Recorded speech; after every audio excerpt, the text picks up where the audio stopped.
I'm Fred Davis. We've been off for a while, but we're back and beginning to do our Bible studies again. We did complete the book of Acts at the end of our broadcasts, so we're going to look at a new book today, but I do want to share with you that I'm Pastor Mending Fence's Cowboy Church in Lebanon, Tennessee. We're located on Highway 109, just south of the river, close to Gallatin. We would invite you to come at 10 o'clock for our services at the former Reba McIntyre barn. It's called Starstruck Farms, and we would love for you to come and be with us on Sunday morning. But today we're going to begin a new study. A study in a book that's found in the Old Testament. It's called the book of Ecclesiastes. That's even hard to say, let alone try to figure out what he's talking about. But this book is written by Solomon, who was considered to be one of the wisest men who ever lived. He was definitely the richest man who ever lived in his time. So when we think about Ecclesiastes, there are a few experiences in life that are more universal than disappointment. Everybody goes through disappointment. And Solomon deals with these disappointments. With all that's going on in our world today, we can become very disappointed. It seems as if everyone has experienced broken promises, unfulfilled expectations, or even shattered beliefs. So, he is called, Solomon, the teacher in the book of Ecclesiastes. And he has recorded his own experiences of disappointment. The teacher uses a series of examples. He talks about wealth. He talks about wisdom. He talks about popularity, and he talks about pleasures. And he shows how each of them ultimately ends in disappointment. You see, all of us go through disappointment. It can be people that are very close to you, within your own family. They disappoint us. It can be people that maybe we're involved in some type of a business or activity and we become disappointed. So after pondering this for several chapters, the author finally offers his conclusion.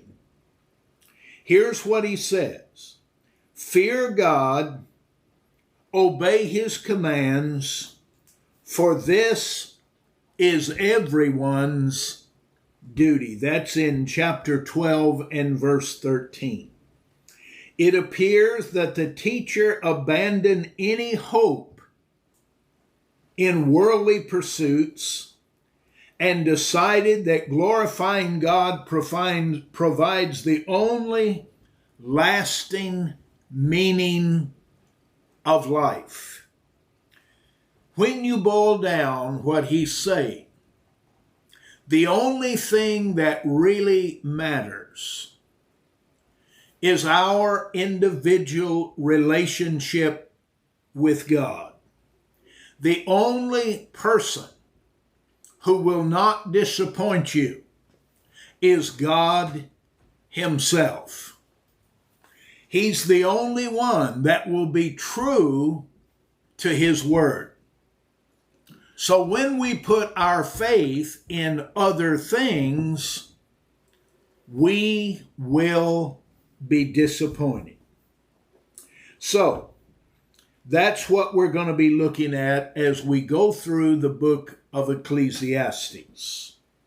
So I hope that you'll follow along, that you'll get your Bible and you'll read with us in the chapters that we're going to look at, and that you will pick up on some things that will help you relate in your life to the situations that you are faced with.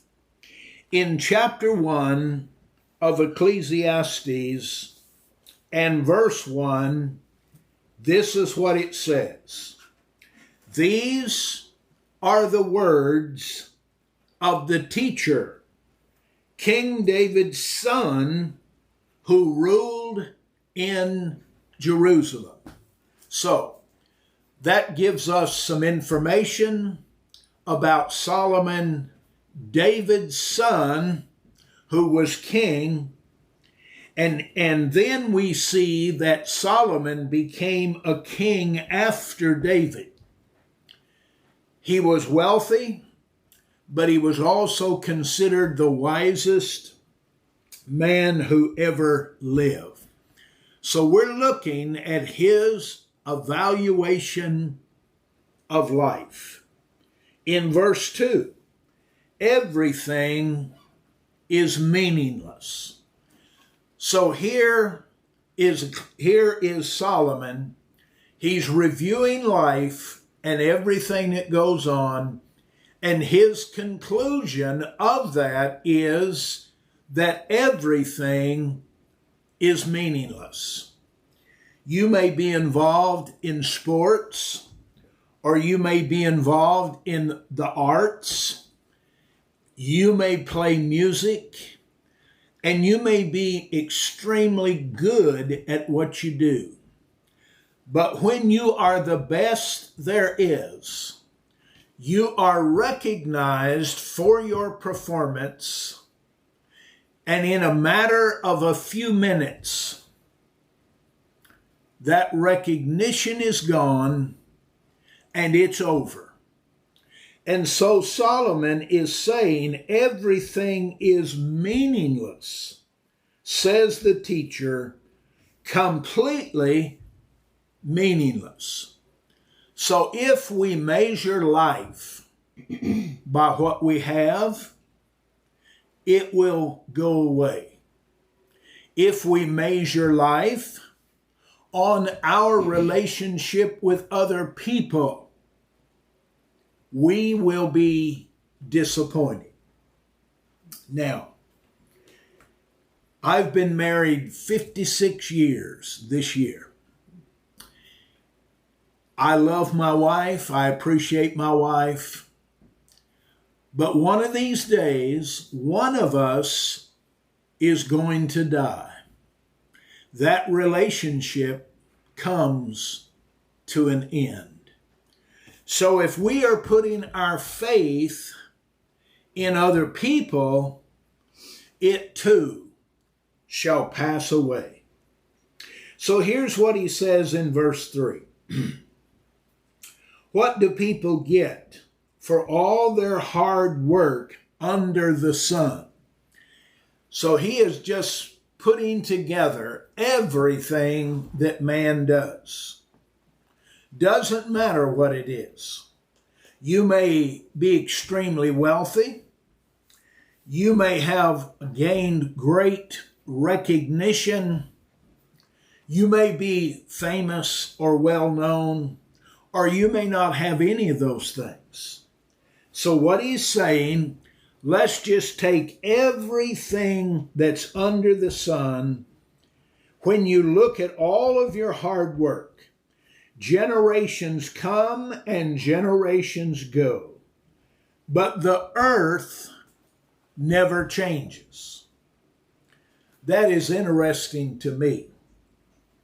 We talk about climate change, and we're so afraid if we don't change our ways, it's going to destroy the earth.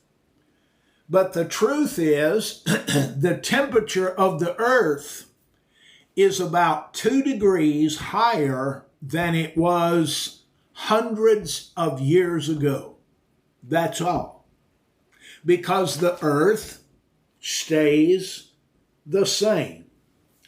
Verse 5, the sun rises and the sun sets. Then it hurries around to rise again. It does it every day. The sun goes around and around and around the earth. But it never changes. When the sun comes up, you can count on it. You can set your watch by it. We know that in the wintertime, there's more darkness than there is sunlight. There's more sunlight in the summer than there is in the winter. It's predictable, and it never changes. Well, think about all of what is going on. In verse 6, he talks about another example. He talks about the wind. And we're going to pick up with that in our next study. In verse 6, when he talks about the wind, so far now he's talked about the earth and how the earth never changes. I hope you'll think on these things. Join us again tomorrow as you join our Bible study together. May you have a blessed day.